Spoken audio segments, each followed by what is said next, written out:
إن الحمد لله نحمده ونستعينه ونستغفره قل هل يستوي الذين ونعوذ بالله من يعلمون شرور والذين لا أنفسنا ومن يعلمون سيئات إنما أعمالنا يتذكر من أولو يهده الله فلا مضل له الألباب. ومن يضلل فلا هادي له وأشهد أن لا إله إلا الله وحده لا شريك له وأشهد أن محمدا عبده ورسوله أما بعد. طيب. Donc, Inch'Allah Ta'ala, nous continuons un nouveau cours aujourd'hui sur notre épître Usul al-Thalatha, les trois principes, les trois fondements du Cheikh Mohammed ibn Abd al-Wahhab rahimahullah. Et cette explication, c'est celle de notre Cheikh Al-Fawzan hafidhahullah. Donc, Inch'Allah Ta'ala, dans notre dernier cours, nous avions commencé à parler de l'explication sur l'explication de La ilaha illallah. Donc, dans les cours précédents, on est entré donc dans le deuxième principe, qui est la connaissance de l'islam. Ensuite, on a parlé des piliers de l'islam, des degrés, des piliers de l'islam. Et aujourd'hui, Inch'Allah Ta'ala, on va parler de l'explication de La ilaha illallah.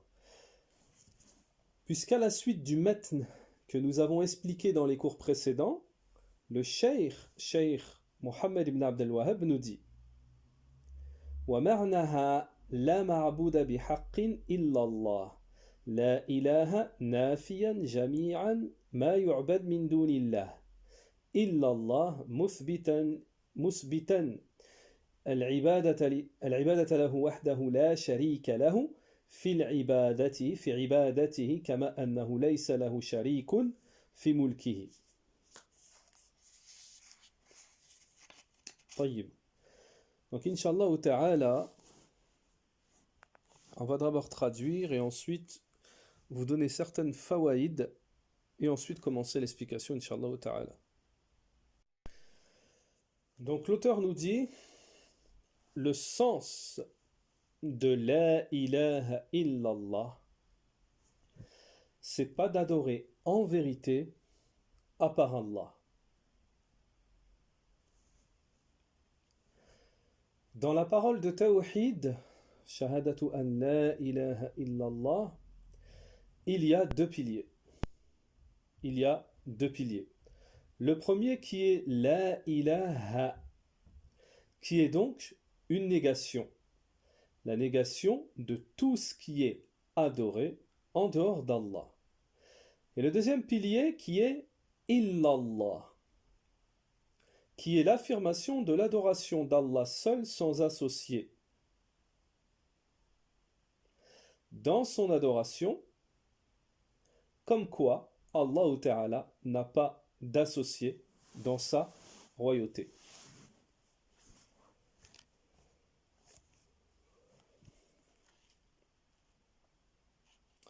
Taïb. Donc avant de commencer, on voudrait marquer le point, Inch'Allah, sur le fait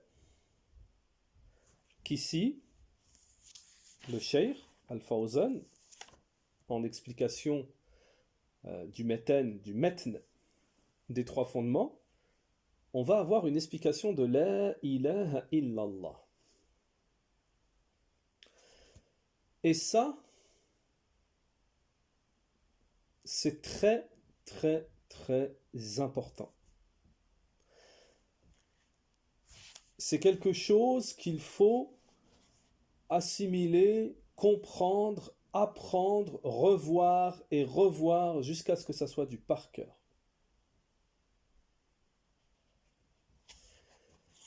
Parce que c'est pour cette kalimat, cette parole de tawhid qu'Allah subhanahu wa ta'ala a envoyé les messagers. C'est pour cette parole de tawhid qu'Allah subhanahu wa ta'ala nous a créés.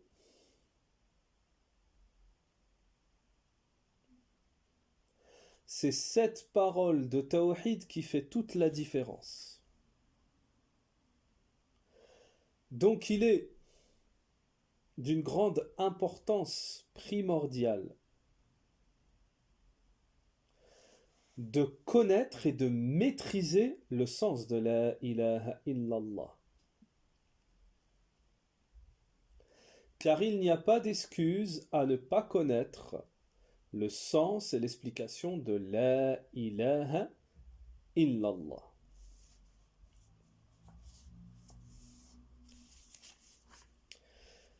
Et pour ceux ou nous qui nous disons gens du Tawhid, il est impératif pour nous de connaître l'explication justement de la parole du Tawhid.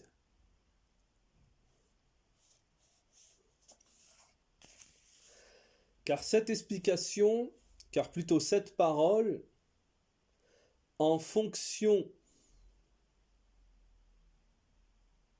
de la voie que l'on suit, son explication est différente. Les associateurs ont une explication erronée. Les gens de l'innovation ont une explication erronée. Les ignorants ont une explication également erronée. C'est pour cela que les gens de la Sunna doivent connaître correctement et maîtriser correctement l'explication de La ilaha illallah. Et comme nous l'a dit le cheikh ici, vous constaterez que La ilaha illallah est constituée de deux parties. Il y a deux parties dans la parole de La ilaha illallah. Vous avez d'abord La ilaha, c'est-à-dire il n'y a pas d'autre divinité à part Allah. C'est la négation.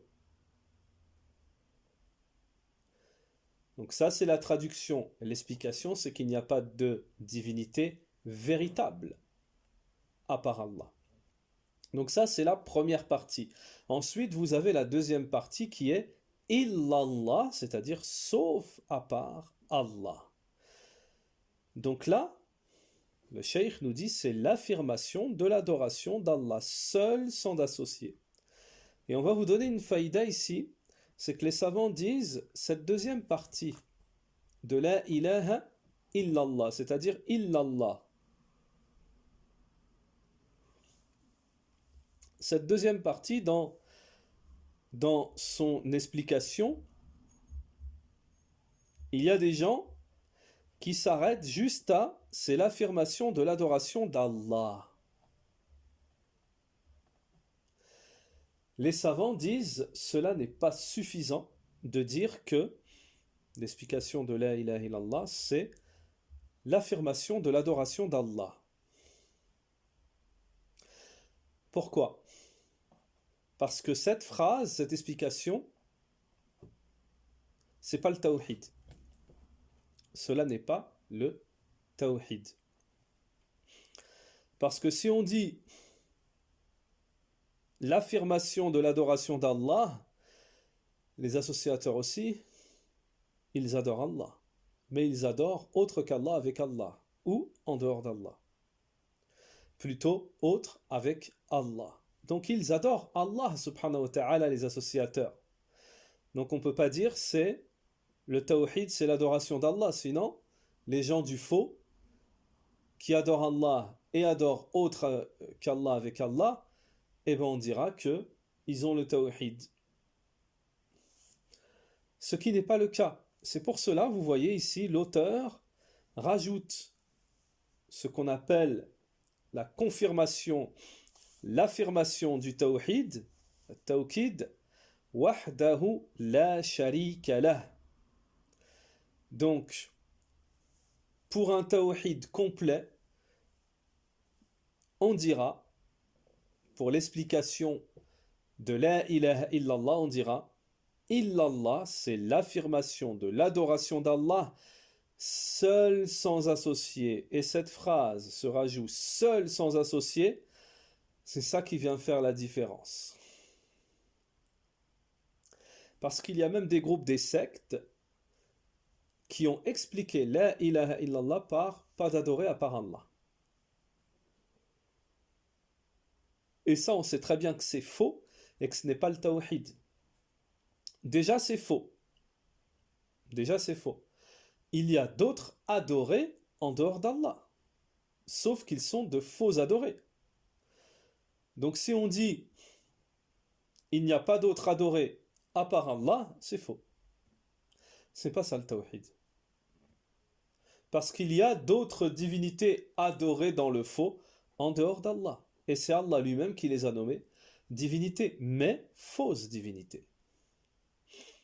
Donc ça, c'est une première base, un premier fondement dans le tawhid, parmi les premières choses qu'on apprend dans le tawhid chez les gens de la sunna. Et c'est très important dès le début de bien maîtriser ces choses-là. Parce que, minime soit-elle textuellement, c'est-à-dire c'est pas des longues phrases, etc., minime soit-elle textuellement et au niveau de la quantité, mais énormes sont-elles en faïda. Immenses sont-elles en faïda. Rien que ce qu'on vient de vous dire là, ici, sur une phrase, sur la première et la deuxième partie de la ilaha illallah, plus sur la deuxième partie, cela est très très très important. Parce que celui qui maîtrise cela, il comprendra toute déviance. Il captera toute déviance dans le tawhid concernant la ilaha illallah. Et ne pensez pas que cela n'est pas propagé. Cela est beaucoup propagé dans les pays musulmans où les gens qui vivent dans des pays musulmans ne connaissent même pas la véritable signification de la ilaha illallah. Donc attention. Et si un associateur ou une personne égarée dans une secte égarée déviante vient avec son ambiguïté sur la ilaha illallah, avec sa fausse explication, alors si vous ne connaissez pas la véritable explication chez les gens de la sunna, alors vous ferez plus de mal que de bien. Non. Si vous voulez débattre, vous ferez plus de mal que de bien, puisque lorsqu'on ne connaît pas, on n'est pas capable, on n'a pas les arguments pour débattre, les savants disent il faut s'abstenir, et si on ne s'abstient pas, alors on fera plus de mal que de bien. Non.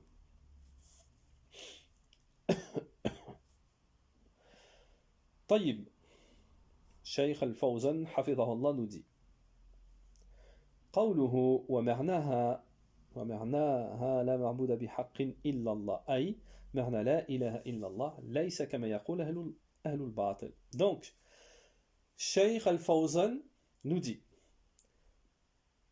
le sens de la ilaha illallah, c'est pas d'adorer en vérité à part Allah subhanahu wa ta'ala.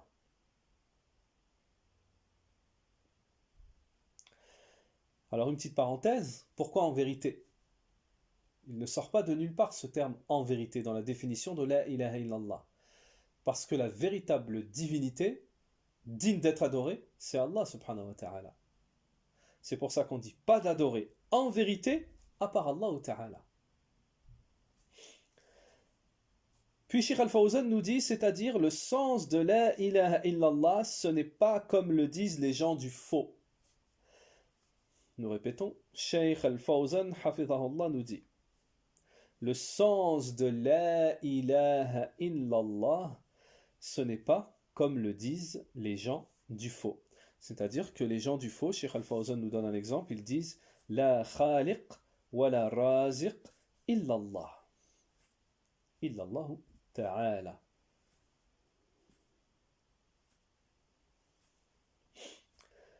Shaykh al-Fawzan nous dit, donc ce n'est pas la ilaha illallah comme le prétendent, comme le disent les gens du faux. Les gens du faux, ils expliquent la ilaha illallah en disant pas de créateur, pas de pourvoyeur, c'est-à-dire celui qui donne la subsistance, à part Allah Ta'ala. Cheikh Al-Fawzan nous dit, parce que cela, c'est l'unicité de la Seigneurie, que les associateurs ont reconnu. Donc, certains parmi les gens du faux expliquent la parole de Tawhid par l'unicité de la Seigneurie. On fait une petite parenthèse pour donner un peu plus de détails, parce que peut-être que certaines personnes n'ont pas étudié, ne savent pas que, à l'époque du prophète sallallahu alayhi wa sallam, les associateurs n'ont pas reconnu la ilaha illallah, mais ils reconnaissaient qu'Allah subhanahu wa ta'ala était le créateur, le pourvoyeur, c'est-à-dire ils ont reconnu, pas entièrement, mais ils ont reconnu, pas complètement, hein, mais ils ont reconnu l'unicité de la Seigneurie. Donc, si l'unicité en général, c'est-à-dire la parole de Tawhid, elle s'explique par l'unicité de la Seigneurie, c'est-à-dire la ilaha illallah, ça veut dire pas de créateur, ça veut dire qu'on doit unifier Allah subhanahu wa ta'ala dans la création, dans l'administration, dans le risque, la subsistance. Mais on sait qu'Allah subhanahu wa ta'ala, il n'a pas envoyé les messagers pour ce tawhid. Parce que ce tawhid, il n'y a pratiquement pas eu, voire pas du tout, comme le disent les savants, de divergence avec les peuples. Puisque regardez, même à l'époque du prophète, les mouchriquins ils disaient oui, Allah fait partie de nos divinités. Donc c'est pas dans la seigneurie le problème. Pourquoi Allah subhanahu wa ta'ala a envoyé les messagers? C'est pour l'adoration, l'unicité de l'adoration. L'explication de la ilaha illallah, c'est l'unicité de l'adoration de la divinité. Et d'ailleurs, on l'a dit précédemment, la ilaha illallah, ça veut dire quoi? Pas d'adorer en vérité à part Allah, pas d'adorer. On est dans l'adoration. Le problème, il est dans l'adoration qu'ils ne reconnaissent pas dans la création. Donc ceux qui viennent expliquer la ilaha illallah par autre que l'adoration, comme ici, par la création, cela est faux.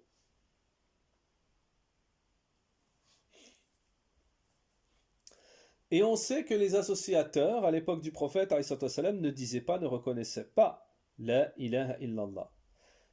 La preuve, le verset où Allah subhanahu wa ta'ala nous dit Innahum kanu idha qila lahum la ilaha illallah yastakbirun wa yaquluna a inna latariku alihatina li sha'irin majnoun.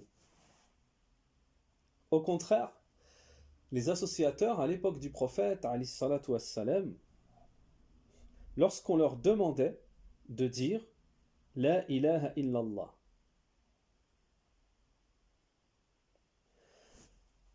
dans le Coran, il est dit qu'il s'enflait d'orgueil. Hein? Et il disait également, Surat As-Saffat, versets 35 et 36, il disait également, est-ce que nous allons délaisser nos divinités pour un poète fou? Traduction rapprochée du sens. Donc lorsque le prophète ﷺ les a appelés au vrai sens de la ilaha illallah, lorsque le prophète sallallahu alayhi wa sallam les a appelés au vrai sens de la ilaha illallah, ils s'y sont refusés. Tayyib. Cheikh Al-Fawzan, après ce verset, nous dit alihatina, nous n'allons pas délaisser, nous n'allons pas délaisser nos divinités. Cheikh Al-Fawzan nous dit nos divinités, en parlant des associateurs, hein, c'est-à-dire nos adorés, pour un poète fou.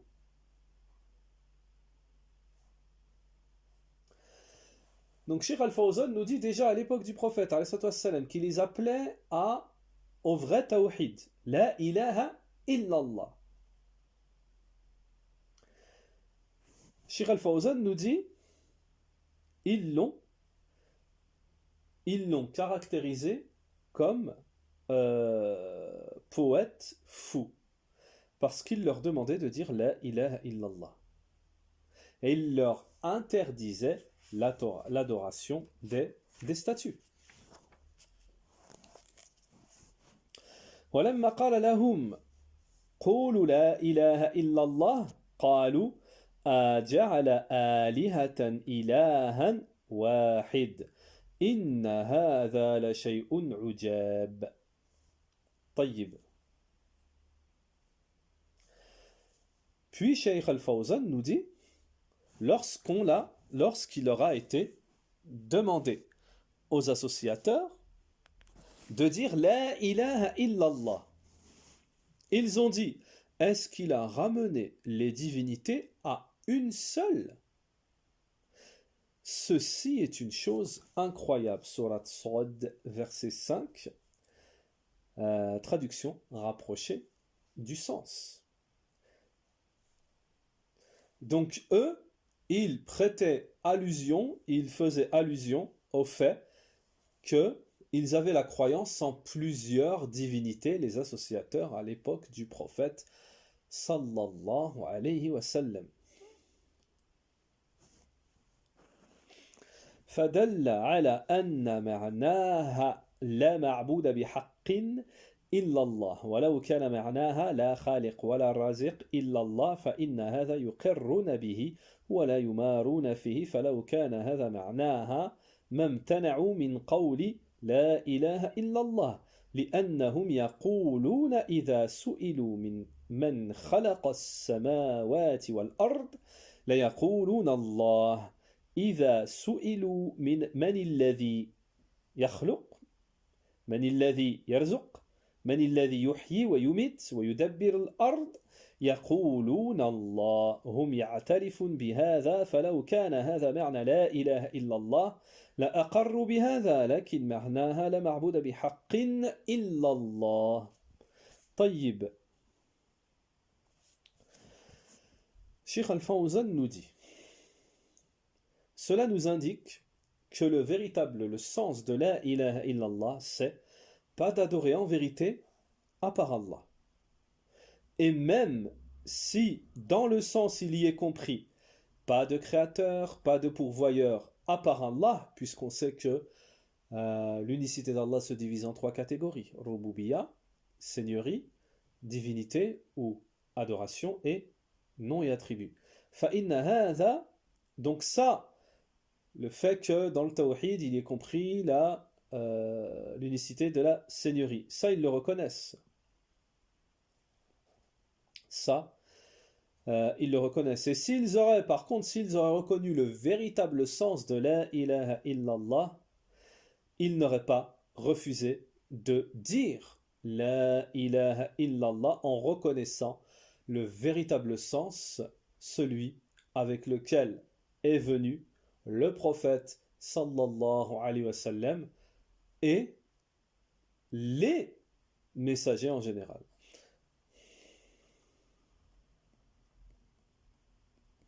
طيب.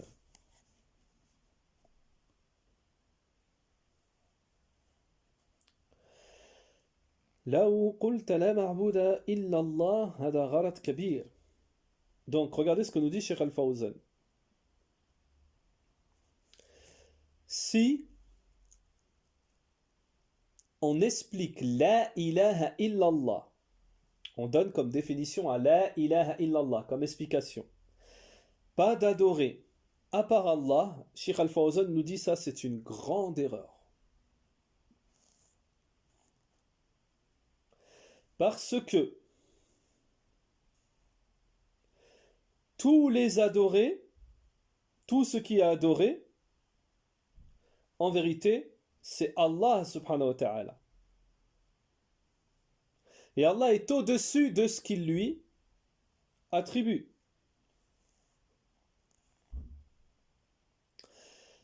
Mais si Donc on va répéter pour que vous compreniez mieux, Inch'Allah. Lorsqu'on dit, comme le disent les gens du faux, pas d'adorer à part Allah, ça veut dire que tout ce qui est adoré, en réalité, on l'attribue à Allah. Tout ce qui est adoré, on l'attribue à Allah. Si on dit pas d'adorer à part Allah. Voilà ce que nous dit Cheikh Al-Fawzan. Et Allah est au-dessus de cela. Mais si on vient orienter l'explication de la ilaha illallah en disant bihaqqin, pas d'adorer, en vérité, alors là on fera la négation, le rejet de tous les adorés à part Allah subhanahu wa ta'ala. On fera le rejet de tous les adorés en dehors d'Allah. Donc Cheikh Al-Fawzan nous dit la budda an taqula la ma'buda bihaqq ou la ma'buda haqqin ou la ma'buda bihaqqin illa Allah. Les deux on peut le dire. Donc Cheikh Al-Fawzan nous dit donc qu'il faut absolument que tu dises pas d'adorer en vérité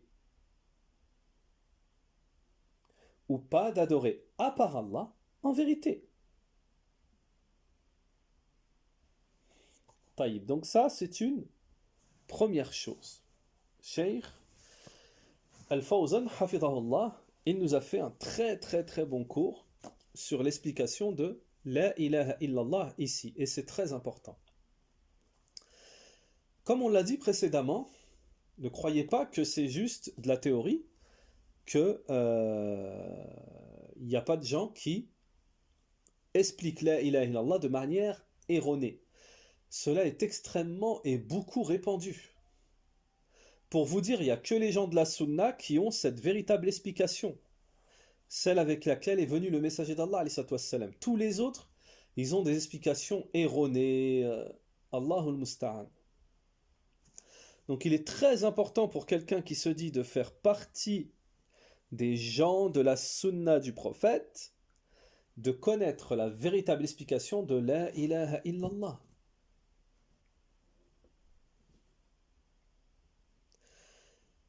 Naam.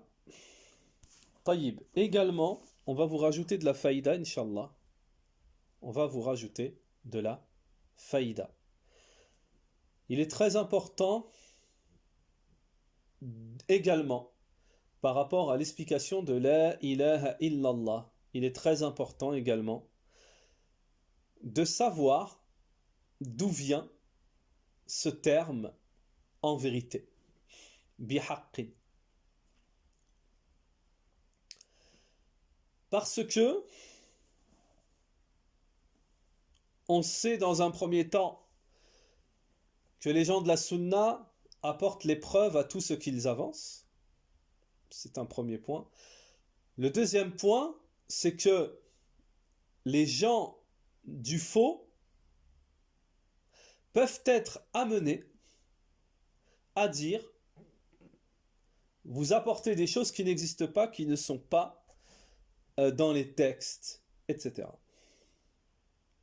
Alors lorsqu'on dit pas d'adorer en vérité à part Allah, qui est l'explication de la ilaha illallah, les savants ont ramené les preuves de ce terme en vérité.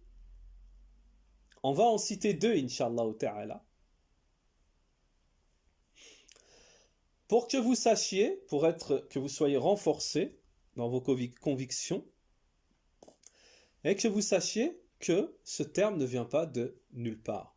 Déjà, dans le Coran, la parole d'Allah Ta'ala qui dit ذَلِكَ بِأَنَّ اللَّهَ هُوَ الْحَقِّ وَأَنَّ مَا يَدْعُونَ مِن دُونِهِ الْبَاطِلِ. Et c'est Allah, lui, le vrai, c'est-à-dire la véritable divinité. Et ce qu'ils adorent en dehors de lui, c'est faux. Donc vous voyez dans ce verset le terme vérité, véridique, en vérité, véritable divinité, il est mentionné dans le Coran. tayyib, en parlant de la divinité d'Allah subhanahu wa ta'ala. Il y a également un deuxième dalil qui est mentionné par les savants. Également un deuxième dalil, il se trouve dans la langue arabe. C'est que les savants disent La ilaha illallah. La ilaha illallah, vous constaterez que ça commence par un la, nafiya. C'est un la, le la de la négation si vous voulez, qui fait la négation. La ilaha, il n'y a pas, il n'y a rien d'autre à part Allah. Cela nafiya, cela de la négation, les savants dans la langue arabe disent qu'il a toujours un khabar, c'est-à-dire une info. Hein, comme une information, si vous voulez. Et ici, les savants disent dans ce contexte, son khabar, il est caché. Son information ici, elle est cachée. Et cette information, les savants disent qui est cachée, c'est bihaq, en vérité. Donc ça, c'est un deuxième dalil que même dans la langue arabe, les savants ont expliqué. Ça ne s'arrête pas là, mais min babil faïda, on se contente de ça, inshallah ta'ala. Puis Cheikh Al-Fawzan, hafidhahullah, nous dit, la parole de la ilaha illallah est constituée de deux parties, deux piliers. La ilaha, c'est une négation. C'est la négation de la servitude, l'adoration à tout autre qu'Allah subhanahu wa ta'ala. Illallah, c'est l'affirmation de l'adoration d'Allah seul sans associé. Donc maintenant, vous connaissez l'importance de, ici, le fait d'ajouter seul sans associé, on l'a dit au début. Si on dit pas d'adorer à part Allah, si on dit que illallah, sauf Allah, uniquement Allah, ça veut dire pas d'adorer à part Allah, comme nous l'a dit Cheikh Al-Fawzan, c'est une grande erreur. Mais on doit rajouter seul sans associé.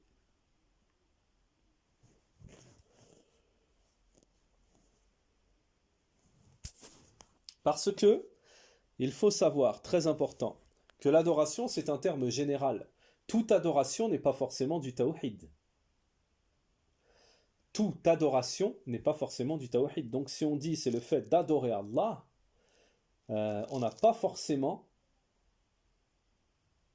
ici mis le tawhid. Pourquoi?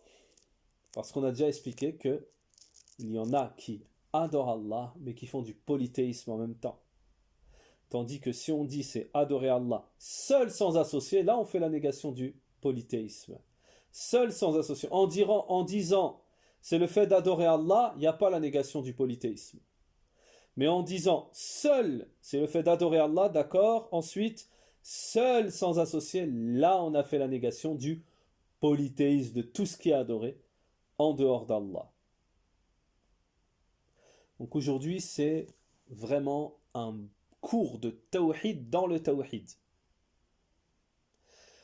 Lorsque nous étions au Yémen, à l'institut de notre cheikh bien-aimé Muqbil rahimahullah, ce sont les premiers fondements, parmi les premières choses que nous avons appris en détail, l'explication de la ilaha illallah.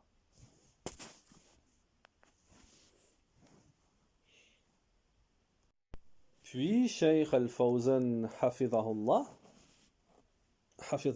nous dit فَلَا إِلَهَ إِلَّا اللَّهِ تَشْمَلْ عَلَى نَفِي وَإِثْبَاتِ. La parole de la ilaha illallah, elle comprend, elle englobe une négation et une affirmation, comme on l'a dit précédemment. Donc Cheikh Al-Fawzan nous dit il faut absolument, dans l'unicité le tawhid, une négation et une affirmation. L'affirmation seule, toute seule, elle ne suffit pas. Écoutez bien, c'est ce qu'on a expliqué précédemment. L'affirmation toute seule, elle ne suffit pas. C'est-à-dire d'affirmer l'adoration d'Allah. Comme ça, de dire le tawhid, c'est l'adoration d'Allah, le tawhid. Cheikh Al-Fawzan nous dit wal ithbat la yakfi wahdahu. L'affirmation ne suffit pas toute seule. Wa la yakfi nafi wahdahu. Et également, la négation ne suffit pas toute seule. Mais il faut une négation et une affirmation. Allah Ta'ala nous dit dans le Coran فَمَنْ يَكْفُرْ بِالطَّاغُوتِ وَيُؤْمِنْ بِاللَّهِ. Celui qui mécroit au Tarout, donc au Shaitan, à tout ce qui est adoré en dehors d'Allah, et croit en Allah. On a les deux piliers ici dans ce verset, Surat Al-Baqarah, verset 256. Les savants disent que dans ce verset, il y a l'explication de la ilaha illallah. Dans un autre verset, Surat Nisa, verset 36, Allah Ta'ala nous dit وَاعْبُدُوا اللَّهَ وَلَا تُشْرِكُوا بِهِ شَيْئًا. Dans ce verset également, on a wa'budullah, affirmation, wala tushriku bihi shay'an, adorer Allah, affirmation, et ne lui associer quoi que ce soit. Ici, on a la négation. Et dans le verset précédent, on a également celui qui mécroit au Tarout, la négation, et croit en Allah, l'affirmation. Donc vous voyez que l'un ne va pas sans l'autre. L'un ne va pas sans l'autre. Attention, faire la négation, on aura le premier pilier ou la première partie de la ilaha illallah, il en manquera une. Et vice versa. Puis Cheikh Al-Fawzan nous dit, si tu dirais, Allah est la divinité. Allah est la divinité. Cheikh Al-Fawzan nous dit cela n'est pas suffisant. Cela n'est pas suffisant de dire Allah c'est la divinité. Cheikh Al-Fawzan nous dit Lat, qui était une divinité des associateurs. C'est bien une divinité. Al-Uzza, qui était une divinité des associateurs. C'est bien une divinité. Wa Manat, c'est bien une divinité. Et toutes les statues, on les appelle divinités. Donc il faut absolument que tu dises La ilaha illallah. Pas de divinité à part Allah. On sait que, entre les deux, on sait qu'il y a en vérité pas de véritable divinité. طيب فلا بد من الجمع بين النفي وإثبات. Il faut donc absolument, nous dit Cheikh Al-Fawzan, réunir entre la négation et l'affirmation jusqu'à ce qu'on ait concrétisé l'unicité et fait la négation de tout polythéisme.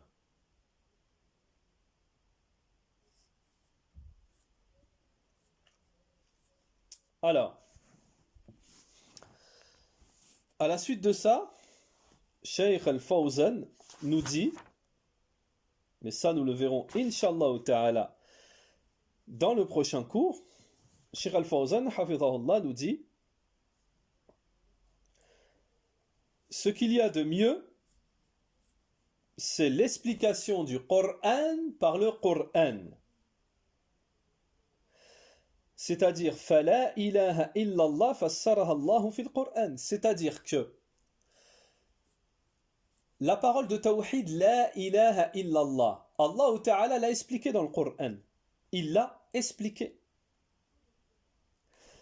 Et cela, par la parole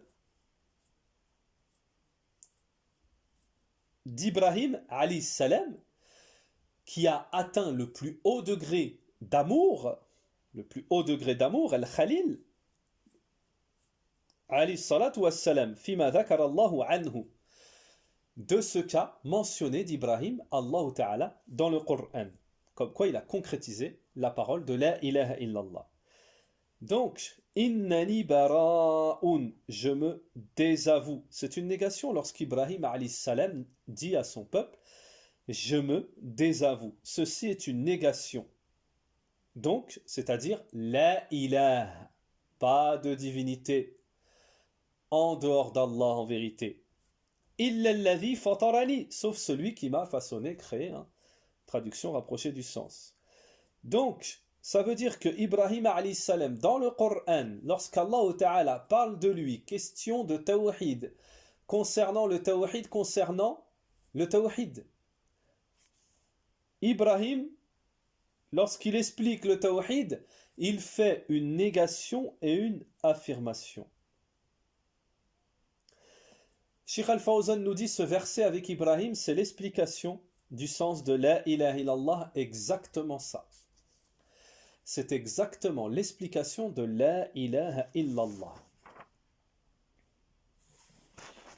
Donc, on vous a donné le premier exemple dans le Coran.